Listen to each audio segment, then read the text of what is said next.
Kiprah Jati. Jadi ingat bahwa ini waktunya beduk berbuka atau azan tiba berbuka, maka fungsi ingat itu menyadarkan seseorang pada rasa untuk merawat dirinya. Ketika dia ada rasa untuk merawat dirinya, maka diri yang terawat itu harus mampu dirasakan oleh diri-diri yang lain. Jadi bukan hanya persoalan Indonesia, tetapi bahkan persoalan satu bumi ini. Setelah saya teliti, ternyata Bapak Ibu dan saudara sekalian, kompleksitas persoalan global, kebetulan saya ini dosen manajemen lingkungan ya, akhirnya mengerucut inti daripada atau akar daripada permasalahan ini adalah, kalau bumi saya gambarkan seperti bola, maka intinya itu adalah di pentilnya ternyata. Ayam hitam, telurnya putih, mencari makan di pinggir kali. Sinyo hitam, giginya putih, kalau tertawa manis sekali.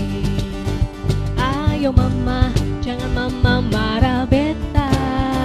Dia cuma pegang beta. Ayo mama, jangan mama marah beta. Lah orang muda punya biasa. Terima kasih.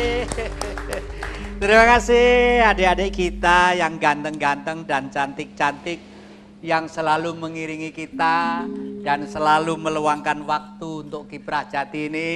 Akustik Group ini yang menyanyi satu-satunya putri itu adalah Nanda. Siapa namanya?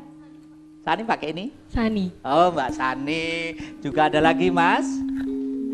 Ada lagi siapa Mas? Siapa? Yang pegang bass namanya Mas Bobi, di gitar ada Mas Anang, di kahun ada Mas Angga. Ya gitu ya. Ya, tepuk tangan untuk pramusi kita. Dan perlu kami ingatkan untuk para pirsawan Dhamma TV, kelihatannya harus telaten dan sabar mengikuti acara Dhamma TV, karena jawaban pertanyaan-pertanyaan dan usulan-usulan yang berupa akan kami jawab. Baik kalau tidak ada kesempatan di Kiprah Jati, juga bisa di acara-acara yang lainnya di Dhamma TV. Kelihatannya para penonton Dhamma TV harus telaten untuk terus-menerus di sana, karena tujuan Dhamma TV adalah mencerdaskan pikiran kita untuk kepentingan kemanusiaan dan khususnya kekuatan negeri yang tercinta ini.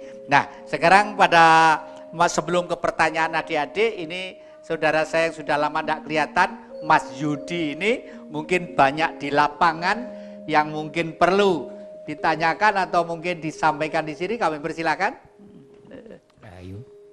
Rayu. Di sini saya ingin menanyakan sesuatu kepada Pak Kiai Endarwanto. Memang sekarang dalam bulan puasa, yang bulan suci, banyak yang saya lihat di daerah-daerah, terutama di desa-desa, itu malah kelihatannya sepertinya terbalik hidupnya. Siang tidur, malam gitu, berjalan-jalan.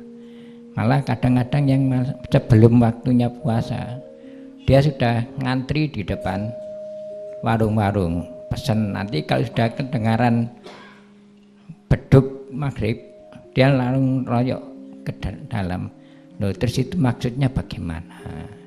Apakah itu disahkan atau tidak? Yang betul saya ingin tahu supaya semua dari orang-orang yang di daerah bisa mengerti begitu Pak. Itu, terima kasih. Terima kasih. Monggo. Kami persilakan sekarang adik-adik yang ada di belakang ini. Ayo, udah ada mic-nya dari sana, monggo. Namanya ya, Mas ya. Perkenalkan, nama saya Prama. Saya seorang mahasiswa dari Brawijaya, dan saya menanyakan kenapa di Indonesia sekarang ini yang saya lihat terjadi krisis moral, penurunan nilai-nilai etika budaya luhur dari bangsa ini sendiri. Padahal agama dan kepercayaan yang tumbuh di Indonesia ini banyak gitu. Tapi kenapa semuanya justru mengarah bukannya semakin baik gitu, justru mereka semakin mementingkan golongan-golongannya sendiri gitu loh. Nah, yang saya ingin tanyakan, apa sih yang sebenarnya harus bangsa ini lakukan supaya semua yang ada ini bisa jalan dengan tujuan yang sama, dengan konsep yang sama, dan membuat negara ini maju bangkit kembali. Terima kasih. Ya, oke, monggo. Selanjutnya siapa yang bertanya? Silakan. Rahayu. Rahayu. Nama saya Jarod dari Brawijaya juga. Yang saya tanyakan adalah kenapa bangsa ini malah tergila-gila dengan agama-agama impor yang beredar di Indonesia atau Nusantara sekarang. Padahal jika kita mau menyadari bangsa ini sendiri mempunyai nilai-nilai yang sangat kaya dan adiluhung. Dan jika kita lihat sendiri juga sama seperti rekan saya tadi, kenapa kok generasi muda mentalnya semakin merosot dengan banyaknya agama impor yang ada di Nusantara? Terima kasih. Terima kasih, masih ada, kami lanjutkan. Ada lagi yang ketiga tadi, siapa? Terima kasih, Rahayu. Rahayu. Senang sekali saya beberapa kali bisa hadir di sini. Paling enggak saya banyak pencerahan, dapat ilmu banyak dari bapak-bapak dan mas-mas semua yang ada di sini. Kalau di sangkar saya ada moto, dengan rendah hati kami hanya ingin jadi orang baik dan belajar pada guru yang terserak di mana-mana, maka semua tamu yang di sini adalah guru saya. Mengacu pada tema Pak Jati, spiritualisme pada pemuda di abad ini. Kalau kita bicara pemuda, paling enggak yang saya, kalau secara kuantitas usia, maka mungkin yang bisa dianggap pemuda adalah dari awal remaja, SMP, terutama SMA gitu, dan ke atasnya. Kemudian berkaca dari penjelasan Pak Indarwato tadi, bahwa bagaimana kita bukan hanya menyembah agama, tapi sebaiknya adalah menyembah Tuhan, ya, sejatinya seperti itu. Nah, nanti mungkin saya ingin dapat penjelasan dari Bapak-Bapak sekalian, mungkin dari Pak Indarwanto atau Mas Krisna juga, konsepsi apa sih yang mungkin bisa ditawarkan untuk meningkatkan rasa spiritualisme pada pemuda, terutama bisakah itu dilembagakan dalam sekolah, misalnya diajarkan dalam sekolah, jadi sebuah nilai-nilai spiritual atau ajaran agama tidak melulu dia sebagai rutinitas ritual beraga. Terima kasih, itu aja.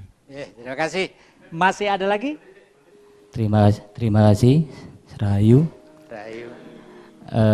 Kita sebagai generasi muda, penerus bangsa ingin bertanya, bagaimana kita mengolah unsur-unsur dari dalam diri kita, konsep-konsep apa saja yang harus kita lakukan untuk ke depan tujuan kita yang lebih baik. Saya kira begitu. Terima kasih, Rahayu. Terima kasih, tepuk tangan untuk adik-adik dan generasi muda. Kita coba akan dimulai saja yang menjawab ini.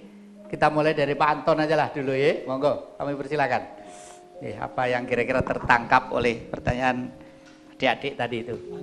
Terima kasih.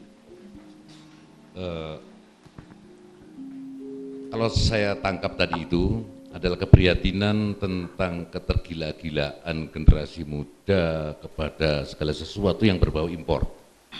Yang pertama, padahal kita harusnya yakin memiliki, nenek moyang kita itu memiliki nilai-nilai tersendiri yang seharusnya direvitalisasi lagi untuk kita gunakan pada zaman sekarang ini.